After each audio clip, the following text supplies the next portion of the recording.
মুসলমানদের আওয়াজ ইমানের সবথেকে বড় অস্ত্র, কথা বলেন ঠিক কিনা? মুসলমানরা মুসলমানি আওয়াজ দিবে, বাতিল বামপন্থী নাস্তিক আর মুত্তাজিলা গোষ্ঠীরা ময়দান ছেড়ে পালাতে বাধ্য হবে, কথা বলেন ঠিক কিনা? ও কুড়িগ্রাম মুলিপুরের মুসলমান, এত অল্প আওয়াজ দিলে চলবে না। আমরা সেই তো খালিদ বিন ওয়ালিদের উত্তরসূরি, আমরা তো খানজাহানের উত্তরসূরি, আমরা সেই উমরের উত্তরসূরি, আমরা তো খন্দকের হাতিয়ার, আমরা তো বদরের হাতিয়ার। যে বদরের রণতন্ত্রে মাত্র 313 জন সৈনিক নিয়ে মুসলমানরা 1000 সৈনিকের বিরুদ্ধে জিহাদ করে মুসলমানরা বিজয় হয়ে ফিরে এসেছিল। আমরা সেই জাতি, কথা বলেন ঠিক কিনা? আমরা ভিতর জাতি নই, কথা বলেন ঠিক কিনা?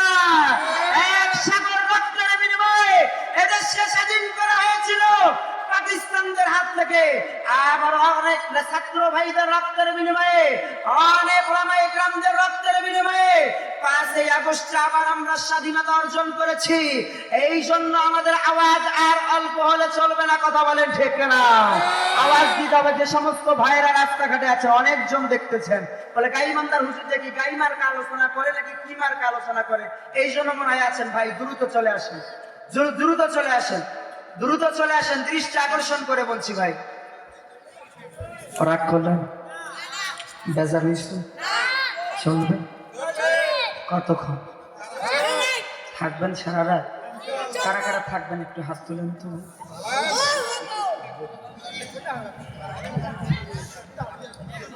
আলহামদুলিল্লাহ, আলহামদুলিল্লাহ الذي خلق الإنسان وكرمه وعلمه من البيان ما لم يعلم فسبحان الذي لا يحصى امتنانه باللسان ولا بالقلم نشهد أن لا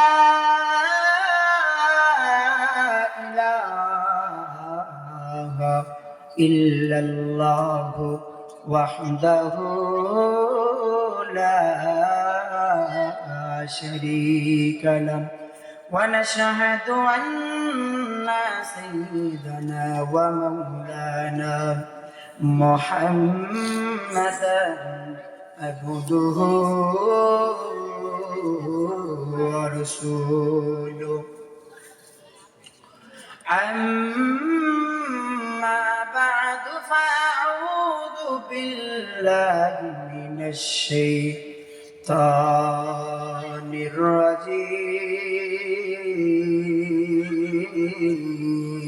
الرجيم بسم الله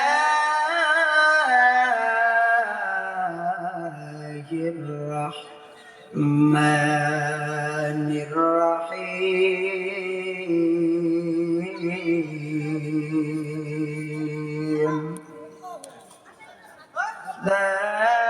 ذلك الكتاب لا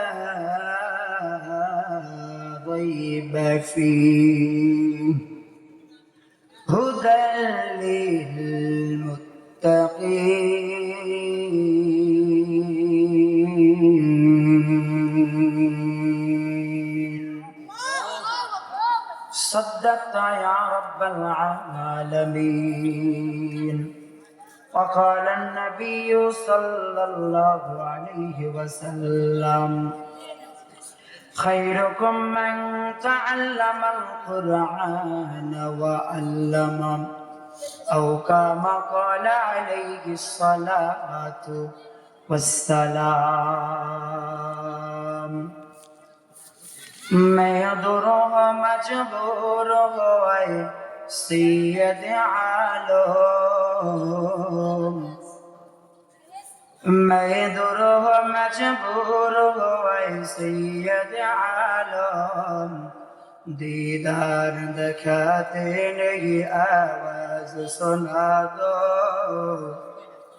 दीदार दिखाते नहीं आवाज सुना दो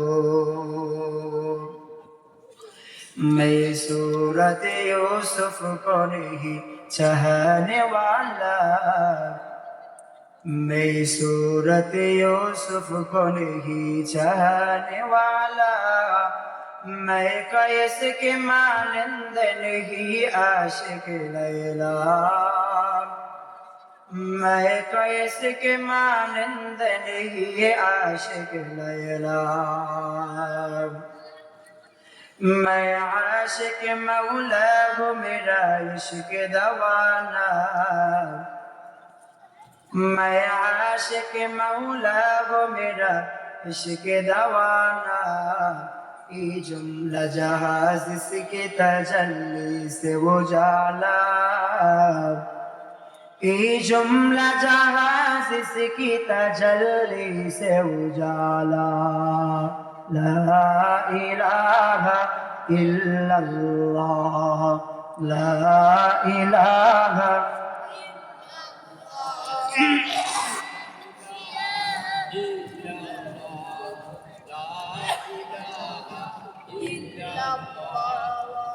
ভয় হচ্ছে ভাই কালিমা পড়লে জেল হবে ফাঁসি হবে হলে হবে এই জীবন কার জোরে বলেন এই হাত কার এই কণ্ঠ কে দিয়েছেন জিহ্বা কে দিয়েছেন তাহলে আল্লাহর দেওয়া দেহ দিয়ে আল্লাহর দেওয়া জবান দিয়ে আল্লাহর নামটা বলবো একজনও কৃপণতা করবেন না রাজি আছেন মোহাব্বতে বলেন লা ইলাহা ইল্লাল্লাহ লা ইলাহা ইল্লাল্লাহ লা ইলাহা ইল্লাল্লাহ লা ইলাহা ইল্লাল্লাহ লা ইলাহা ইল্লাল্লাহ লা ইলাহা ইল্লাল্লাহ লা মাহবুবা ইল্লাল্লাহ লা মাশুকা ইল্লাল্লাহ লা ইলাহা ইল্লাল্লাহ লা ইলাহা লা ইলাহা ইল্লাল্লাহ লা ইলাহা ইল্লাল্লাহ লা ইলাহা ইল্লাল্লাহ আল্লাহ আল্লাহ আল্লাহ আল্লাহ আল্লাহ আল্লাহ বলতে বলতে মরণ যেন হয় আমাদের আল্লাহ আল্লাহ বলতে বলতে মরণ যেন হয় মরণ কালে জবানে যেন মরণ কালে জবানে যেন কালিমা নসিব হয় আল্লাহ আল্লাহ বলতে বলতে মরণ যেন হয় আমাদের আল্লাহ আল্লাহ বলতে বলতে মরণ যেন হয় আমাদের আল্লাহ কবর হলো এমন বাড়ি যেই বাড়ির নাই বিছানা এমন অন্ধকার কবর যেই ঘরের নাই ঠিকানা ঠিক না কবর হলো এমন বাড়ি যেই বাড়ির নাই বিছানা এমন অন্ধকার কবর যেই ঘরের নাই ঠিকানা ইমানামল নিহিয়া মরলে ইমানামল নিহিয়া মরলে কবর আলো কি তো হয় আল্লাহ আল্লাহ বলতে বলতে মরণ যেন হয় আমাদের আল্লাহ আল্লাহ বলতে বলতে লা ইলাহা ইল্লাল্লাহ লা ইলাহা লা ইলাহা ইল্লাল্লাহু মুহাম্মাদুর রাসূলুল্লাহ।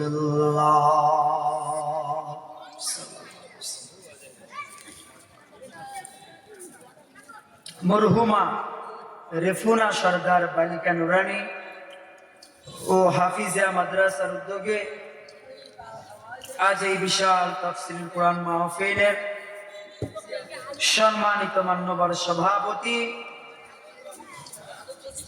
বিশিষ্ট আলেম দ্বীন জনাব মাওলানা মোহাম্মদ শহীদুল ইসলাম সাহেব বারাকাল্লাহু ফি হায়াতি, আজকের মাহফিলের সম্মানিত প্রধান বক্তা বিশিষ্ট আলেম দ্বীন শ্রদ্ধেয় প্রিয় ভাই হাফেজ মাওলানা হাফিজুর রহমান হাফিজ, সকলেই বলি বারাকাল্লাহু ফি হায়াতি। বিশেষ করে আমার আগে অত্যন্ত গুরুত্বপূর্ণ তত্ত্ববহুল আলোচনা করেছেন গর্বিত মায়ের গর্বিত সন্তান, আপনাদেরই উলিপুরের কৃতি সন্তান হাফেজ মাওলানা মোহাম্মদ সামিউল ইসলাম সালিহি ভাই। অত্যন্ত দলিল ভিত্তিক গুরুত্বপূর্ণ তাফসীরের আয়াতে তাফসীরের আলোকে আপনাদের সামনে পেশ করেছেন। আল্লাহ রাব্বুল আলামিন ভাইয়ের কণ্ঠটাকে শেষ পর্যন্ত কবুল করুক। সকলে একটু দোয়া করে বলেন আল্লাহুম্মা আমিন। 2 দিনের মাহফিলের আজকে শেষতম দিন।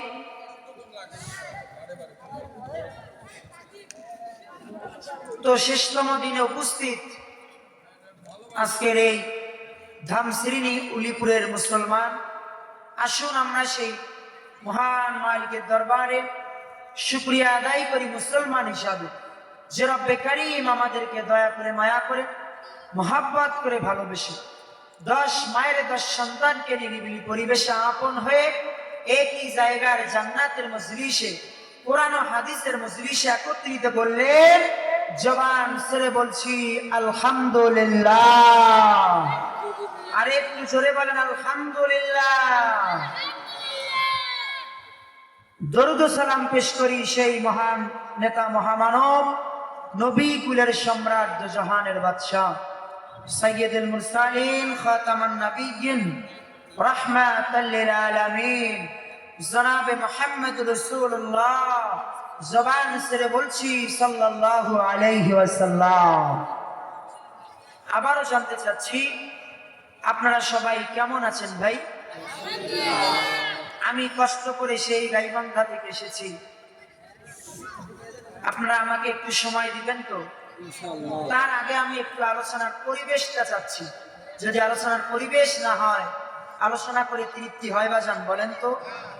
অনেক ভাই রাস্তাঘাটে আছেন, অনেক ভাই দোকানে আছেন, এদের নিয়ত কি ভাই? আপনাদের আমাদের নিয়ত কি ভাই? এখানে কোরআন ও হাদিসের কিছু আলোচনা হবে, আমরা কোরআন ও হাদিসের কিছু আলোচনা শোনার জন্য এসেছি, ঠিক কিনা বলেন? বাড়ি থেকে আমরা কিন্তু এই কথা বলেই নিয়ত করে এসেছি, ঠিক কিনা? কিন্তু এখানে এসে আমরা তো উল্টো কাজ করতেছি। আবার অনেকে আবার অনেক রকম নিয়ত করে আসছে, বিশেষ করে আমার যুবক ভাইয়েরা। কেউ এসেছে দেখি বক্তারা একটু কেমন হয়, চেহারা সুরত কেমন, এটাকে দেখার জন্য এসেছে। কেউ হয়তো দেখে যেটা দেখি 2-4-5 মিনিট থেকে চলে যাব যদি একটু কণ্ঠ থাকে। আবার অনেকে এসেছে তার বান্ধবী তাকে বলেছিল, বন্ধু আমার বাড়ির পাশে তো আজকে মাহফিল, আসি ওখানে একটু বাদাম খাওয়া দাওয়া হবে। আবার অনেক যুবক এসেছে 2-3-4-5টা ছেকাকে তার গার্লফ্রেন্ডের ওয়াদাটাকে রক্ষা করার জন্য। গার্লফ্রেন্ড বলেছে আজকে আসিও মাহফিলে দেখা হবে, এমন যুবক আছে না নাই? যুবকদের কথা বললাম, বৃদ্ধ বাবার হাসতেছে, ঠিকই আছে বুঝুন তো, যুবক মানুষ হলো, যুবকদের বিরুদ্ধে কথা কইছে, আমার ঘরে বিপক্ষে কথা কয় না। আমার যারা নওজোয়ান পিতৃতুল্য বাবারা আছেন, চাচারা আছেন, এরা নিয়ত করেছে বয়ানে বসবো তার আগে দুইটা নাই, মানে আপনাদের এলাকায় নাই ভাই, এটা আমি আমার এলাকার কথা বললাম, গাইবান্ধার মধ্যে আছে এগুলো, আপনাদের কুড়িগ্রাম অলিপুরে নাই এগুলো, নাই নাই, এত আওয়াজ কম আছে। আপনারাই বলছেন ভাই, আমি কিন্তু বলি নাই, পরে আবার রাস্তার মধ্যে আটকেন না আমাকে। আবার অনেক ভাই দেখবেন বয়ানের মাঝখানটা আবার চিপা গোল নিতে যায় টেনে আসবে।